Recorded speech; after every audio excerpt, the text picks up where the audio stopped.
Assalamualaikum warahmatullahi wabarakatuh. Hamdan syukronillah, sholli wa sallim ala rasulillah wa ala alihi wa sahbihi ajmain, amma ba'du. Kami dari kelompok 12 yang berjumlahkan saya sendiri Mahfud Fauji, Nurul Fadilah, Salsa Nabila, dan Syauki Mubarok yang akan mempresentasikan makalah yang berjudul Genealogi Kerajaan dan Perkembangan Islam Nusantara.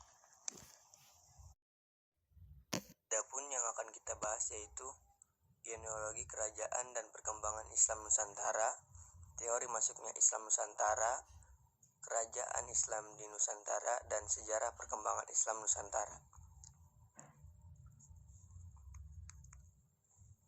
Materi selanjutnya yang akan dibacakan oleh Saudara Syauki Mubarok. Padanya kami persilakan. Bismillahirrahmanirrahim.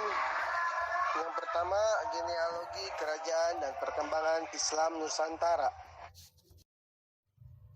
Teori Persia lebih menitik beratkan tinjauannya pada kebudayaan yang hidup di kalangan masyarakat Islam Indonesia dan dirasakan mempunyai persamaan dengan Persia. Persamaan kebudayaan itu antara lain, teori lainnya menyatakan bahwa Islam Nusantara berasal dari Cina. Teori ini mungkin sangat lemah, namun kemungkinan para saudagar Cina ikut juga membawa Islam ke Indonesia memang sangat besar. Diketahui bahwa penyebar Islam adalah banyak mereka para wirausahawan yang banyak melakukan hubungan dagang antara Cina, Arab, dan lainnya. Bahkan ketika Cina dipimpin Kabilah Khan, akhir abad 13 Islam dijadikan agama resmi. Empat pendapat kuat mengenai dari manakah Islam Nusantara banyak terpengaruh. Pendapat pertama menyebutkan bahwa Islam Nusantara disiarkan dari Gujarat, India. Teori ini didukung oleh C. Snook, Grange, Profesor Bijna Pelden, juga kisah surat Fatimi. Pendapat mereka didasarkan pada asumsi atas adanya kesamaan mazhab yang sama-sama Syafi'i. Juga kemiripan sejumlah tradisi dan arsitektur India dengan Nusantara, diantaranya adalah bentuk nisan di Nusantara yang mirip dengan nisan yang ada di Gujata, India. Pendapat kedua mengatakan bahwa Islam Nusantara banyak dipengaruhi oleh Islam Arab, terutama dari Mesir dan juga Hadramaut Yaman. Syekh Muhammad Naqib Al-Attas adalah salah satu tokoh terdepan dengan pendapat ini. Materi selanjutnya yang akan dibacakan oleh Saudari Salsa Nabila. Kepadanya kami persilakan. Baik, saya akan menjelaskan teori-teori masuknya Islam Nusantara. Yang pertama, teori India Gujarat. Teori ini atau teori Gujarat menyebutkan agama Islam masuk ke Indonesia melalui para pedagang dari India Muslim yang berdagang di Nusantara pada abad ke-13. Saudagar dari Gujarat yang datang dari Malaka kemudian menjalani relasi dengan orang-orang di wilayah barat di Indonesia. Setelah itu, terbentuklah sebuah kerajaan Islam yang bernama Kerajaan Samudra Pasya. Kedua, teori Arab Mekah. Teori Arab Mekah yang menyebutkan Islam masuk ke Indonesia langsung dari Arab pada masa Khalifah. Menurut Buya Hamkam, Islam sudah menyebarkan di Nusantara sejak abad 7 Masehi. Hamkam dalam bukunya berjudul Sejarah Umat Islam 1997 menjelaskan salah satu bukti yang menunjukkan Islam masuk ke Nusantara dari orang-orang Arab. Teori dan bukti yang berpapar Hamkam tersebut didukung oleh T.W. Arnold yang menyatakan kaum saudagar dari Arab cukup dominan dalam aktivitas perdagangan ke wilayah Nusantara.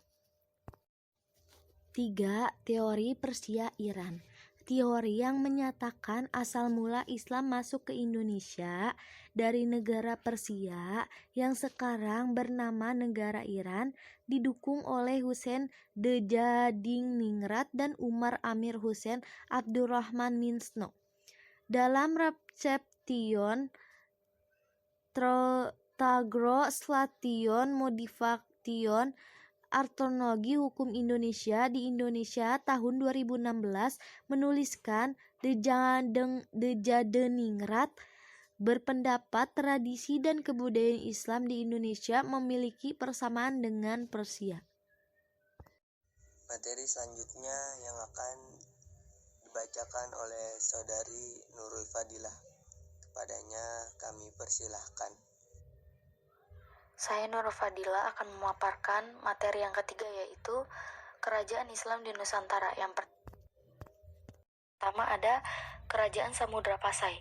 Sebagai kerajaan Islam pertama, Kesultanan Samudra Pasai seringkali dikagumi oleh berbagai orang.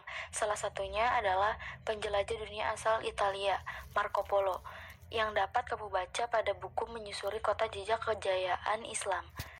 Yang kedua, Kerajaan Islam di Jawa. Yang pertama ada Kerajaan Demak, kerajaan Islam pertama yang terdapat di Pulau Jawa. Kerajaan ini didirikan oleh Raden Patah di tahun 1478. Yang B, Kerajaan Banten.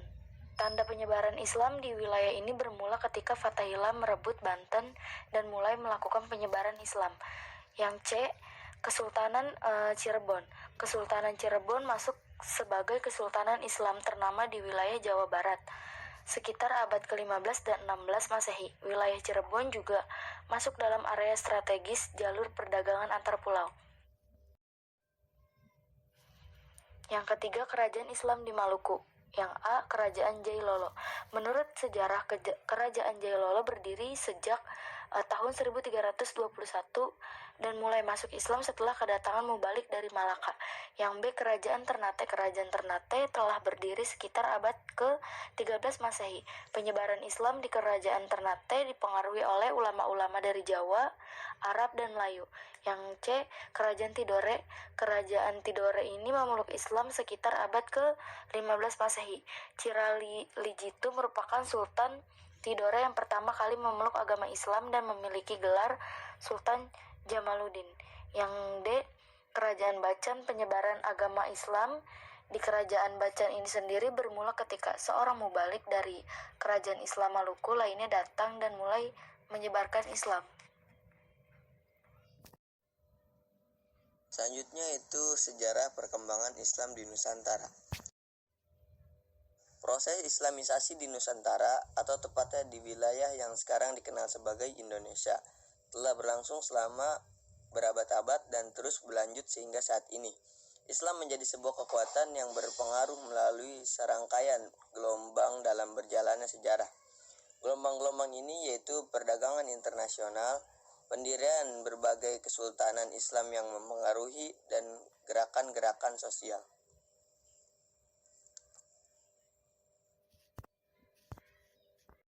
Sekian dari kelompok kami. Bila ada kata-kata yang salah dan penjelasan kurang jelas, mohon dimaafkan karena kami masih tahap pembelajaran. Bila taufik wal hidayah, waridho wal inayah. Assalamualaikum warahmatullahi wabarakatuh.